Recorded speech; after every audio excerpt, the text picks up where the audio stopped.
4-5 دن کے بعد مدینے آئے، سفر پہ گئے ہوئے تھے، حضور کے پیچھے نماز پڑھی تو محبوب کے چہرے پہ ذرا نکاہت ہے، کمزوری ہے۔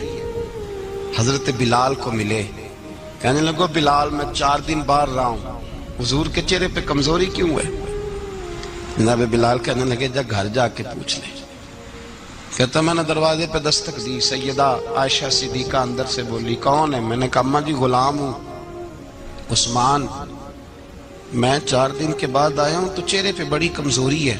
فرماتے جناب عائشہ ہچکی لے کے روئی، کیا ہوا؟ تو کہنے لگی عثمان 4 دن ہو گئے کونین کے مالک نے روٹی کوئی نہیں کھائی، ایک پیالہ دودھ کا ایک کھجور۔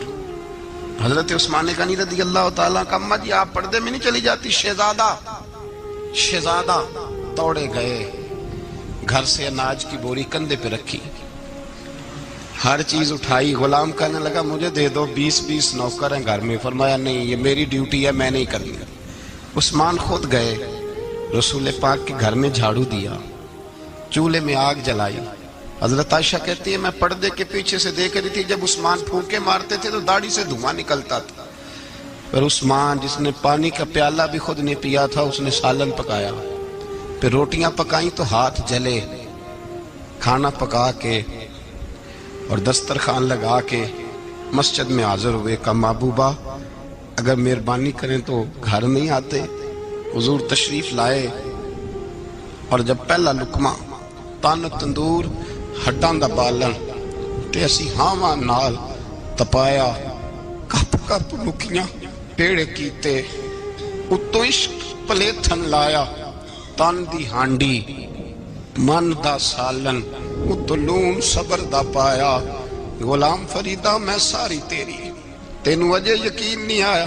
کہا محبوب یہاں بیٹھے تو صحیح، یہاں بیٹھے تو صحیح۔ حضور تشریف فرما ہوئے اور پہلا لقمہ جب نبی پاک نے منہ میں رکھا تو عثمان تڑپ کے روئے، 600 دینار نیچے رکھے، یا رسول اللہ میں نے دولت کو آگ تو نہیں لگانی اگر تیرے کام نہ آئے۔ حضور کس کام کی یہ جائیدادیں، کس کام کی؟ اگر آپ کے گھر میں 4 دن کھانا نہ پکے۔ حضرت عائشہ صدیقہ فرماتی ہیں عثمان تو چلے گئے، یہ کہہ کے تو میرے مصطفیٰ نے پھر ہاتھ اٹھائے اور ایسی دعا دی کہ میں تڑپ اٹھی، میں رونے لگی۔